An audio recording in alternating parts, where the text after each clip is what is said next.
The accusation. The Galactic Council's great chamber was built to inspire awe. A vast ring of tiered seating encircled a polished obsidian floor. The ceiling an open dome through which the dying red giant bathed the chamber in crimson light. Each seat was designed for its occupant's physiology. Crystalline thrones for the shardborn, fluid-filled pods for the aquatic delegates, high-backed chairs for humanoids. Elias Korran, chief diplomat of the Terran Union, stepped onto the central floor and felt the weight of 100 alien eyes upon him. His polished black uniform gleamed under the recessed lights, the silver crest of Earth on his chest catching the glow. Behind him, the Earth delegation's bench sat in silence, their faces tight with caution. The Speaker of the Council, Vraktal of the High Aryans, stood at the head dais. The aviant's plumage shimmered gold under the chamber's light, wings folded neatly behind his back. His voice, rich and resonant, carried through the chamber without the aid of amplification. Esteemed representatives of the Galactic Council, we have convened under extraordinary urgency to address a matter of collective defense. Elias kept his face still. He already knew what was coming. Vraktal's eyes fixed on him. It has been brought to this council's attention that the Terran species fears war, that they hesitate to commit to defensive actions when the survival of our member worlds is at stake. Such hesitation is incompatible with the responsibilities of this assembly. A ripple of murmurs passed through the delegates' seats. The insectoid warlords of Kreth clicked their mandibles in what Elias knew was derision. The amphibs of Pelagia bobbed their translucent heads. On the far right, Jathor, the serpent-eyed ambassador of the Threx Dominion, leaned back with an almost casual smirk. Vraktal continued, his voice coldly neutral. This matter must be resolved before we can proceed with any unified defense policy. Humanity must either reaffirm its commitment to collective security or withdraw from the military council entirely. Elias's jaw tightened. He had been sent here to maintain relations, not to stand trial for his species' honor. Jathor rose from his seat, his scaled hands clasped behind his back. "Speaker, if I may," he hissed smoothly, "the evidence is plain.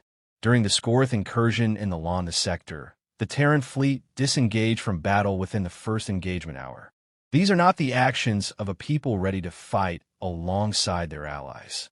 There were nods from several delegates. Jathor let the pause linger before adding, with a tone that made Elias's blood run hot. "Perhaps humans lack the temperament for war. Their history suggests brief bursts of violence, followed by long retreats into isolation." The words stung not because they were true, but because they were a deliberate half-truth. Elias's mind flashed back to the Landa sector engagement. His fleet had pulled back, yes, but only to break through to the civilian transport cluster under siege on the far side of the system. Thousands of lives had been saved. The Threx Dominion's own ships had ignored the civilians entirely. He gripped the edge of the diplomatic podium so tightly that the alloy under his fingers groaned. He forced himself to breathe. Losing control now would only give Jathor the satisfaction he wanted. The speaker turned his gaze to Elias. "Ambassador Korran, you have heard the charge. How does the Terran Union answer?" For a long moment, Elias didn't move. His thoughts churned. Memories of Earth's history rising unbidden. The mud and blood of Verdun. The firestorms over Dresden. The mushroom clouds of the Pacific tests. The silent battlefields of Mars, littered with empty exosuits. The blackened sky of Titan's siege. Fear of war? Humanity had never been spared it. Humanity had lived with war's shadow since the first sharpened stone was raised in anger. And yet, that history was exactly why Terrans hesitated to unleash it again. He could feel the eyes of the council on him, some expectant, some already convinced of his guilt, some curious to see how far a human would bend before breaking. Elias straightened, letting his hands fall from the podium. He took one step forward into the exact center of the chamber, until the red light of the dying star framed his silhouette. "Before I answer, Speaker," he said, his voice measured, "I would ask the council to consider what it means to fear war." The room quieted. Even Jathor tilted his head slightly. Elias's tone was calm, almost conversational, but there was an edge to it, a restrained force pressing against the boundaries of diplomacy. To the Kreth, war is sport. To the Pelagians, it is an abstract exercise in tactics. To the Threx, he allowed himself the smallest pause. It is an instrument of domination. But to humanity, war is not a game, is not an intellectual puzzle, is the abyss we have stared into for millennia, and survived only by clawing our way back from the edge, again and again. The silence deepened. So yes, speaker, we hesitate. We calculate. We delay when we can. Not because we fear the fight, but because we know too well what it costs. He let that hang in the air for a heartbeat. Then, slowly, he turned to face Jathor directly. The reptilian's smirk hadn't faded. If anything, it had grown sharper, sensing the tension building. Elias could feel the heat of his own fury now, thrumming beneath the surface, demanding release. He could unleash it here and now, or he could wait and let it strike when it would do the most damage. He chose the latter. If this council believes humanity unfit to stand among you, Elias said, his voice low but carrying, then let us prove otherwise. Give us the opportunity and the terms, and then judge us by the outcome. The speaker's eyes narrowed, assessing. The challenge had been made, and Elias knew, deep in his bones, that he would make them regret accepting it. The response. The council chamber was silent, except for the faint hum of the environmental systems. Elias stood alone in the center, the crimson light of the dying star spilling over his shoulders. His challenge from the previous session hung in the air like a blade yet to fall. Raketal, the speaker, leaned forward on his perch. The council accepts your offer, Ambassador Korran. But before we commit resources to such a demonstration, you may present your defense. The words were an opening, but also a leash. Elias could either speak as a diplomat or burn the leash entirely. He decided to burn it. Elias stepped forward, his boots echoing on the polished floor. You say humanity fears war, that we shrink from it, that we are unfit to stand beside you when blood must be spilled. You have no idea what you're talking about. Murmurs stirred among the benches. Jathor's serpentine mouth curled in satisfaction, as if daring him to go further. Elias obliged. Fear of war? No, we fear what war makes of us. He let the words hang for a beat before continuing, his voice rising. Every species here has known battle. But tell me, how many of you have fought enemies who are your own kind? How many of you waged war so total that it was fought in every ocean, every sky, every scrap of land your world had? How many of you burned entire cities not because you wanted to, but because you had no other choice if you wanted to survive? He turned his gaze on the insectoid Kreth warlords. You treat war as a proving ground for your warriors. Your victories are sung over fire pits. You kill for glory. His eyes moved to the crystalline elders of Zirin. You treat war as a mathematical exercise, a calculation of resources and attrition, detached, clean, bloodless in your minds. Finally, he locked eyes with Jathor. And you, Dominion Envoy, you treat war as a leash to bind the weak and a hammer to crush the disobedient. You want to talk about fear? Let's talk about your fear. The fear that one day, you'll meet someone who can't be leashed or crushed. Jathor's smirk faltered for the first time. Elias paced slowly, letting the tension coil tighter. Humans have fought predators with nothing but sharpened sticks. We've fought plagues, famine, and cold so deep it could freeze bone. We've fought each other with steel, then with gunpowder, then with weapons that could turn night into a sunbright day and erase entire cities in seconds. We've fought wars where every man, woman, and child bled for survival. And after all of that, we went to the stars and found new things to fight. The council chamber was utterly still now. You call our hesitation weakness. I call it wisdom paid for in oceans of blood. His voice dropped, but the edge in it only sharpened. When a human chooses war, we don't dabble in it. We don't engage for honor or for statistics. We fight to win because anything else is just killing for sport. And we have no interest in sport. A ripple passed through the chamber, some delegates recoiling, others leaning forward as if drawn in despite themselves. So yes, Speaker, we avoid war when we can. We bargain, we negotiate, we look for every other road. Because we know what happens when we run out of roads. And when that day comes, when there is no other choice, we don't fear the fight. We become it. He stopped pacing. Now he stood motionless in the center, meeting the eyes, or whatever served as eyes, of every delegate in turn. And I will tell you this. If you ever back us into that corner, you will learn what every predator in the dark has learned since the first hunter crept toward the first campfire. The humans are most dangerous when we have nothing left to lose. Silence. Absolute, suffocating silence. The council had heard war speeches before. They had heard boasts and threats. But this was different. This was not posturing. This was the sound of a predator explaining, in calm detail, what would happen if the cage door was left open. Breaktal broke the silence, his voice measured. Strong words, Ambassador. Words alone are wind. What will you offer to prove them? Elias's lips curved in something that wasn't quite a smile. Give us your proving ground. Give us your best fleets in simulation. Give us every handicap you could dream up. And when we win, you will not speak of human fear again. Jathor rose, his voice a hiss. And if you lose? Elias met his gaze without flinching. Then humanity will walk out of this chamber and never return. But understand this. If we walk away, we will not come back to save you when the void comes knocking. Gasps rippled through the chamber. It was the ultimate gamble, staking humanity's place in the galactic order on a single contest. The speaker's feathers shifted in what Elias had come to recognize as approval. Very well. The proving grounds will be prepared. May your words be worth the blood they promise. As the gavel-like chime signaled the session's end, Elias turned toward the human delegation.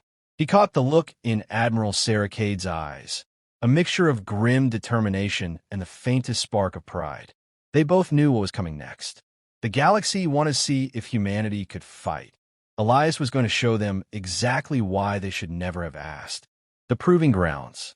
The Proving Grounds orbited an airless moon in the neutral Charis system, a place chosen for its distance from any inhabited world. From orbit, it looked like a glittering crown, a ring of colossal platforms bristling with weapons, sensors, and projectors that could simulate entire fleets, planetary surfaces, and battlefield conditions. To the Galactic Council, it was a training tool. To Elias, it was the stage. Humanity's fleet was the smallest and least advanced in the exercise, a deliberate handicap imposed by the Council. 12 ships, 5 old frigates, 6 corvettes, and a single cruiser that had seen better days. Against them, for coalition fleets drawn from Kreth, Zirin, Pelagian, and Threx war doctrines, each bristling with cutting-edge armaments and numbers 3 times greater. The rules were simple. Destroy the opposing command ship, simulated or not. Inside the TUS Resolute, Admiral Saracade stood at the holotable, her face lit by the blue glow of projected star maps. Elias stood beside her, silent but watchful. She had insisted he see the operation firsthand. On paper, Cade said quietly, we should be obliterated in the first hour. Elias studied the opposing fleet positions. They had already formed the classic Council hammer and anvil, 2 forces driving the enemy into a killing zone.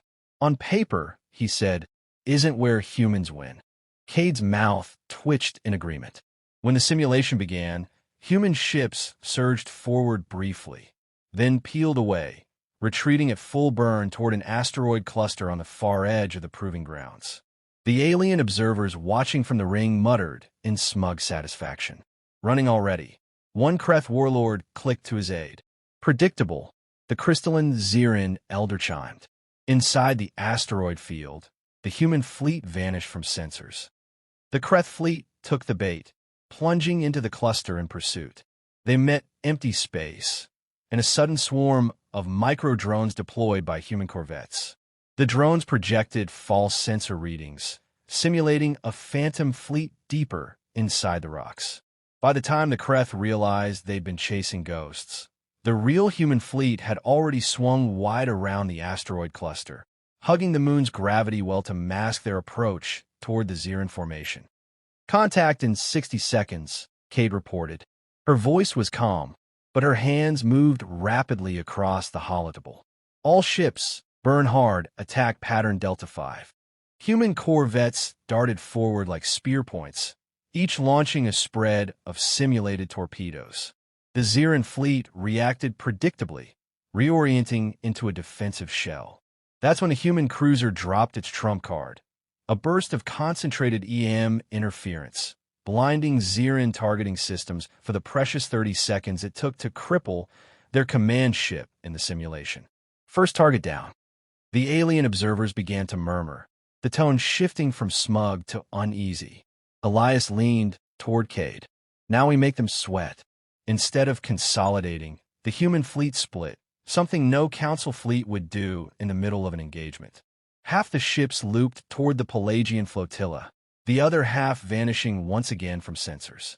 The Pelagians, masters of long-range combat, adjusted their formations for maximum standoff firepower, but they were used to opponents who followed predictable engagement arcs. They were not ready for human frigates burning through the middle of their formation at point-blank range. It was chaos. Even in simulation, alien crews panicked as human ships darted among them, scoring rapid kills on key support craft before vanishing again into the black. Second command ship down. Jathor's Threx forces adapted more quickly. His fleet tightened into a predatory wedge, cutting off the humans' avenues of retreat. On the proving grounds observation deck, his slit-pupiled eyes followed every maneuver. And for the first time since this contest began, he looked interested. But interest wouldn't be enough. From the moment the simulation started, Cade had been seeding the battle space with stealth buoys, tiny passive sensors that mapped Threx fleet movements in real time. While Jathor's wedge drove the bulk of the human force into apparent retreat, the detached corvette wing had been creeping up behind his command ship from the far side of the moon. They struck without warning, the simulated kill registering before the Threx formation could even react. Third command ship down. Only the Kreth remained. By now, the chamber of alien observers was silent. The humans had been supposed to survive for maybe half the match, not eliminate the majority of the opposition in under 2 hours. Kreth ships were brutal in close combat, so Cade refused to give them any. Human ships stayed just outside melee range, hammering from multiple vectors, feinting retreats only to snap back in with concentrated fire. They didn't win by overpowering the enemy. They bled them dry, exploiting every overextension. The final blow came from the Resolute itself, its main guns tearing through the simulated armor of the Kreth command ship. Simulation complete. Victory, human fleet. The observation deck was a storm of reactions. Disbelief from the Kreth, grudging nods from the Zirin, thoughtful silence from the Pelagians. Jathor's eyes locked on Elias as the human diplomat turned to address the Council's private channel. "This," Elias said, his voice carrying into every chamber, "is what you call fear?" The silence that followed was not the silence of dismissal. It was the silence of reassessment, of dangerous truths settling into the minds of those who thought they understood humanity. Elias knew it would not last. Pride wounded was more dangerous than pride intact. Somewhere in the galaxy, someone would take this as a challenge. And he had the sinking feeling he knew exactly who. The real war. The victory at the proving grounds should have ended it. Instead, it lit the fuse. 2 weeks later, news reached Earth's delegation. A neutral colony in the Nvar system had been attacked. The message came garbled and urgent. Settlements burning, orbital defenses down, civilians fleeing. The attackers bore no insignia, but the eyewitness descriptions matched one species too well to be coincidence. The Threx Dominion. They'd made their move carefully, no official declaration, no fleet marked with their banners. Just enough deniability to avoid a formal war, unless someone could prove otherwise. Elias didn't need proof. He needed results. Aboard the TUS Resolute, Admiral Cade's voice was sharp. "If we move without Council authorization, they'll brand us as aggressors." Elias didn't flinch. If we wait for the Council, there won't be a colony left to save. The war games had given them more than just victory. They'd given the galaxy a glimpse of what humans could do. Now, they'd see it for real. Within hours, the human fleet was in jump space. The Resolute emerged in an Invar system on the far side of the star, masked by its gravity well. Ahead, the colony's once bright surface was scarred black, smoke rising into the thin atmosphere. A Threx fleet, real this time, hung in low orbit, hammering the last defensive emplacements. Cade's orders came fast. The fleet split in three. One wing diving into the atmosphere to evacuate civilians, one looping behind the enemy's sensor coverage, the Resolute charging straight for the largest Threx cruiser. Elias stood on the bridge, watching the stars tilt and streak as they accelerated. His place wasn't here, but also wasn't in safety. "Commander," he said to Cade, "I'm joining the ground team." She turned, disbelief flickering across her features. "You're a diplomat." "Not today." The shuttle punched through the thin clouds, fire lashing its hull. Below, the colony streets were littered with rubble and the charred frames of defense drones. Marines in powered exosuits fanned out, cutting down Threx infantry with disciplined bursts. Elias followed, rifle in hand. The weapon felt heavy, alien in his grasp, but the truth was he'd trained for this. Every Terran diplomat posted beyond Sol did. They pushed through the main square, where terrified civilians huddled behind barricades. Elias knelt beside a young mother, handing her a ration pack and murmuring reassurance before moving on. The Threx had taken hostages in the governor's tower, and the Marines were already cutting through the entrance. Inside, the fighting was brutal. Elias followed the squad leader up the main stairwell, stepping over fallen Threx. The air was thick with smoke and the acrid tang of burnt composite. At the top, they found him, Jathor, scales gleaming even in the dim light, flanked by his personal guard. "You," Elias said, lowering his rifle but not his voice. Jathor's lips curled. "You should have stayed in your chamber, human. You can't talk your way out of this one." Elias took a slow step forward. "I'm not here to talk." The Marines moved like shadows, dropping Jathor's guards before they could react. The reptilian warlord froze as Elias stopped a pace away. "You wanted to prove we fear war," Elias said, his voice low enough that only Jathor could hear. "Here's the truth. We fear becoming like you. And that fear is the only reason you're still breathing." Jathor's eyes narrowed, but he said nothing. Elias turned to the Marines. "Take him, and make sure every broadcast in this sector sees it." By the time the Threx fleet realized their warlord had been captured, the human fleet was already in control of the battle space. The evacuation wing had cleared the last civilians from the surface. The stealth wing had gutted the Threx supply ships. The Resolute hung in low orbit, its main guns locked on the remaining enemy vessels. Cade's voice cut across the comms. "This is Admiral Sarah Cade of the Terran Union. The colony is free. The Threx forces will withdraw immediately, or they will not leave at all." The Dominion ships jumped out within minutes. 2 days later, the Galactic Council convened again. The chamber was as silent as the day Elias had first stood there, but the air was different now. No murmurs of contempt, no quiet snickers, only watchfulness. Vraktal's voice was grave. "Ambassador Korran, the Council acknowledges that the Terran Union acted without formal authorization.